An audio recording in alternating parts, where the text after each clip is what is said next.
Good morning and welcome back to another video where today we're going to take a secondary look at my LEGO Mario Coaster Mock, where in particular I want to focus on just going through absolutely really slow and taking a look at all of the fine details and talking a bit more in depth about the model, because obviously there's a lot here that didn't really come across in that first video where I was just trying to show you the functionality and details of the set. So of course this is a working LEGO roller coaster, and if you haven't checked out this thing in action, I recommend going and checking the cinematic from a couple of weeks back. I'll put a link up in the top for you now.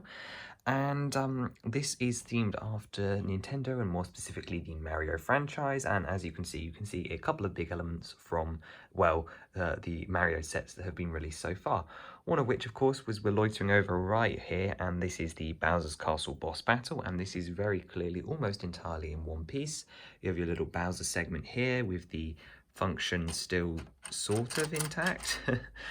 You've got the big Bowser statue behind, and then obviously your two towers have been moved over to there.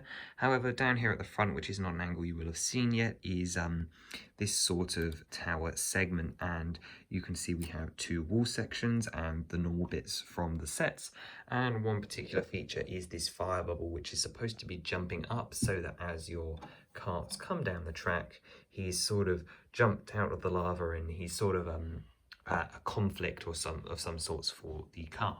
But obviously there's a lot of small details in this area. However, we're not going to spend too long here, mainly because it's fairly unchanged. We obviously had to create a lava land underneath, and this was done with a lot of varying red plates, and then built that up around the existing set. So you can see we're still using the Mario plates down here. However, we've got some flames in some hold studs, some little lava bubbles, which are inspired from the Thwimp Character Pack Series 2.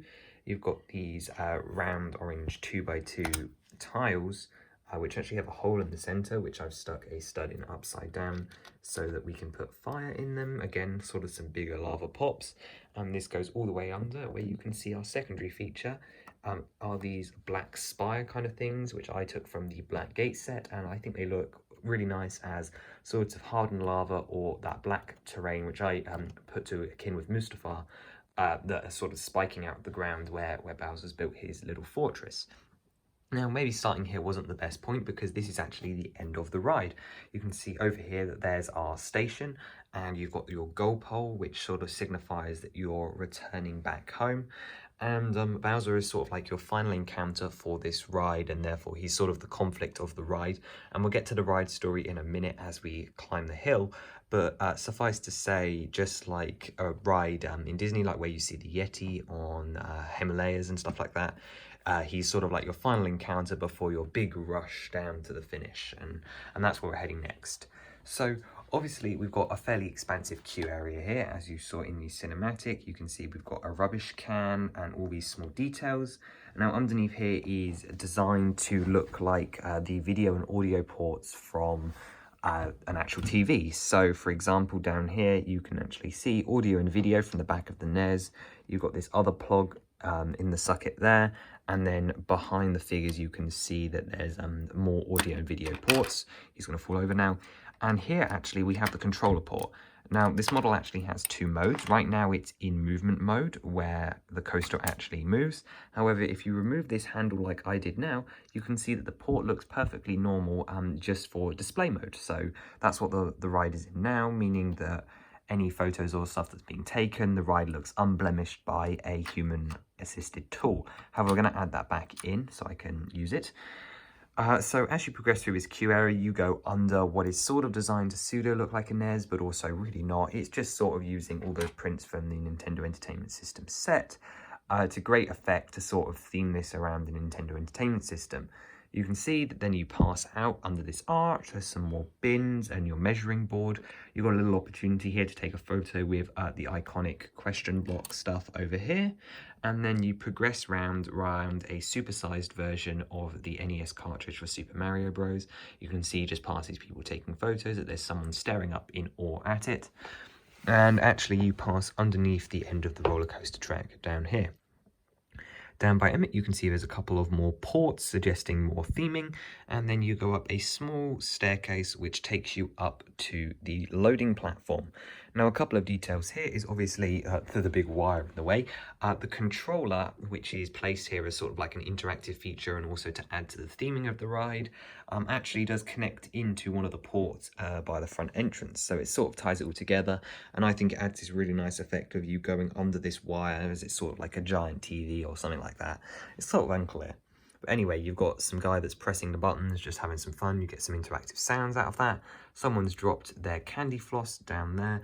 And then you have the 3 queue gates for the 3 ride cars.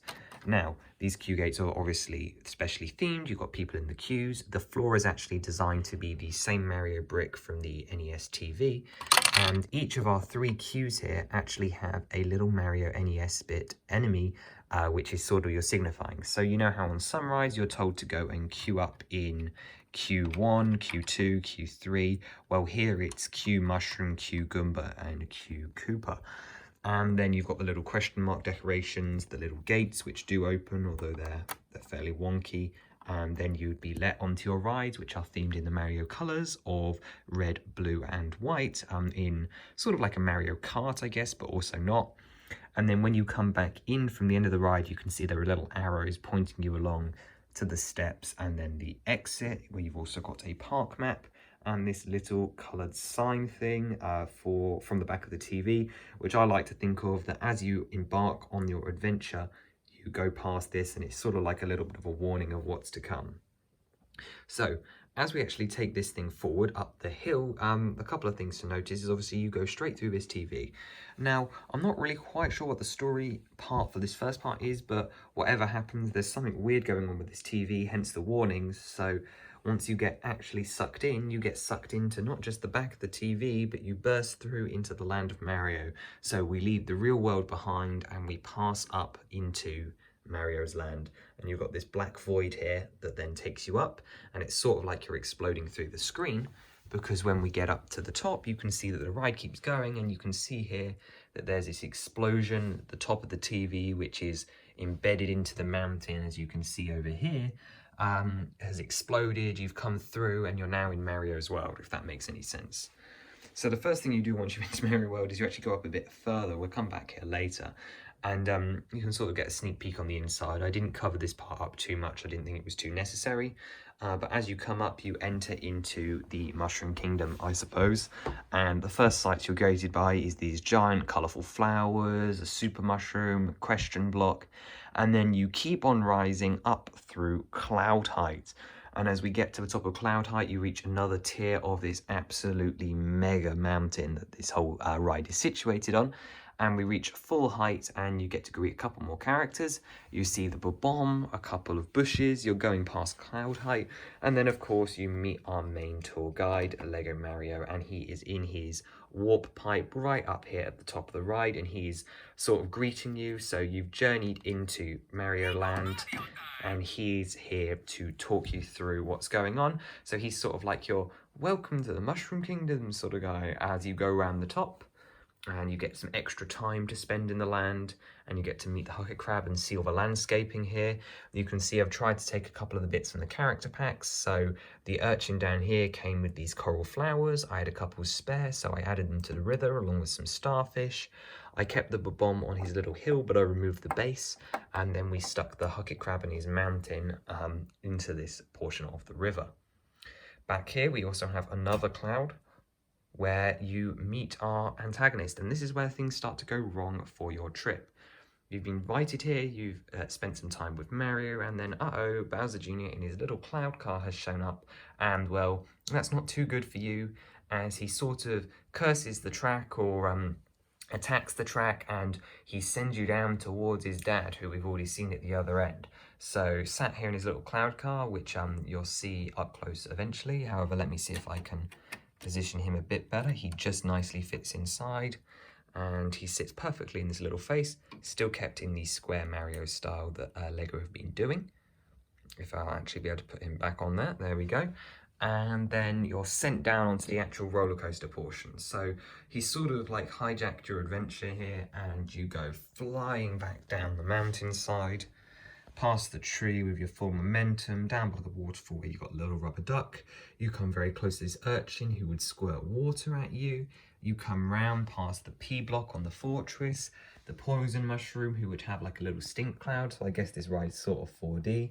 And you drop down another tier to the bottom level again, where you have a close encounter with the Piranha Plant, which is another scary encounter. If you imagine you're coming down this roller coaster and big thing. So your adventure is sort of taking a turn for the south when you enter the cave. Now, if you've watched the other video, you already know who's lurking in here, but if I turn on the light, which we included in the set, you can get a rough look at the Thwimp and Thwomp inside the cave. Now you enter this illuminated cave, and then above you the lights flash on and you see Thwimp, who will be descending towards you, which is a bit of a panic. Obviously he doesn't hit you, but he is still getting close, and that's sort of like the jump scare. I think back to rides like the Great Movie Ride in Hollywood Studios, where the alien came out the ceiling, and then you've got Thwomp in the back, who is reaching like the Yeti on the Matterhorn out for your ride car.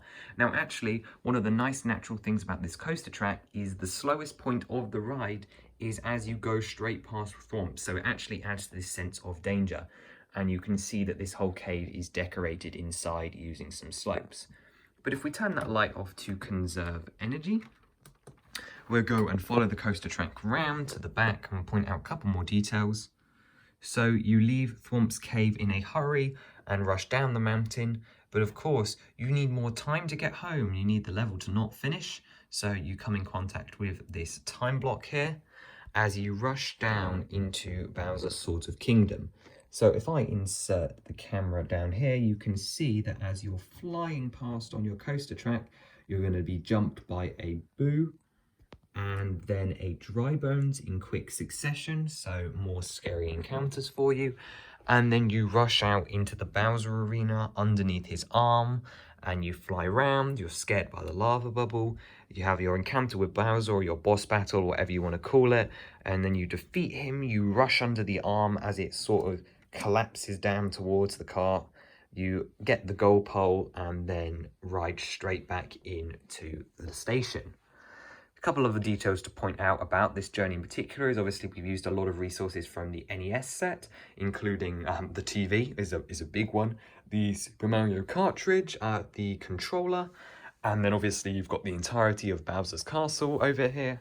You've got little elements from the character packs, and then the Adventures with Mario Starter course is another one which we have here, but mostly it's just character packs providing the actual interest. So stuff like this Piranha Plant I actually built from my own collection. He's not from one of the Piranha Plant sets. Over back here again by the entrance to the cave, you can see we also designed 4 mosaics to go on the ride, and this is mostly, it's not from our main viewing angle, and we ran out of medium nougat bricks, so we thought it was a great way to sort of disguise and add a bit more Mario theming to the area.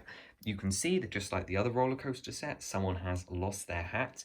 And while we're down here actually, this is your best shot at some of the incredible amount of support work that we had to do to get this thing to actually support itself.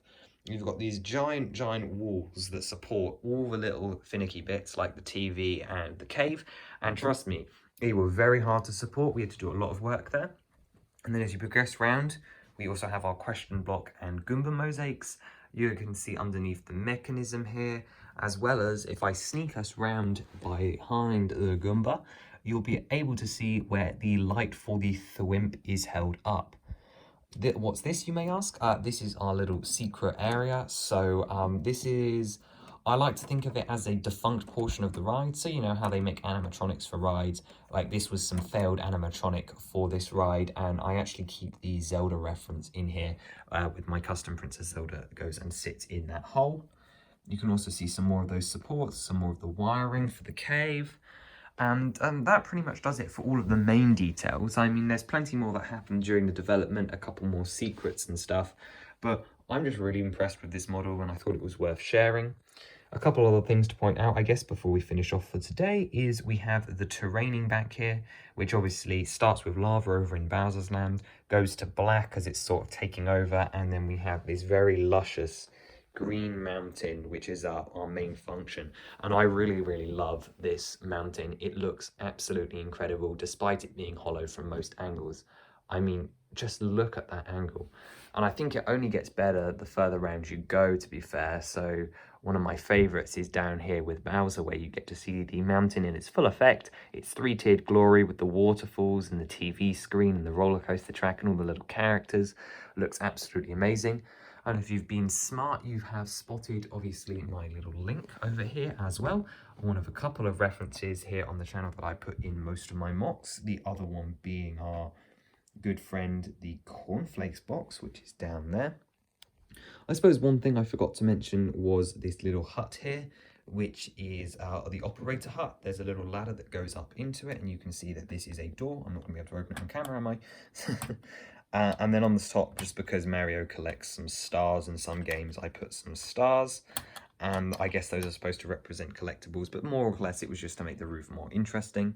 And then here is where the hand crank for the hill is, just underneath the TV in this little cubby hole. Now, I want to try and motorize this ride, so I'm sure you'll be seeing that here on the channel fairly soon. But I hope you enjoyed this more in-depth look, looking around the coaster. I know I didn't show it too much last week, but I really just wanted to focus on the function. So if you want to see this guy work, then stick around and go back and watch that video. In the meantime, I want to know what you guys thought of this one, any improvements, or just what you thought about it. I think it's the first of its kind to see a themed Nintendo roller coaster, at least that works, in my opinion. And yeah, consider subscribing for that fact alone. We do a lot of Nintendo stuff here on the channel, obviously more skewed towards Zelda, but you know, when they make Zelda sets, maybe we'll have to do a follow-up to this video. Anyway, see you next time. Bye-bye.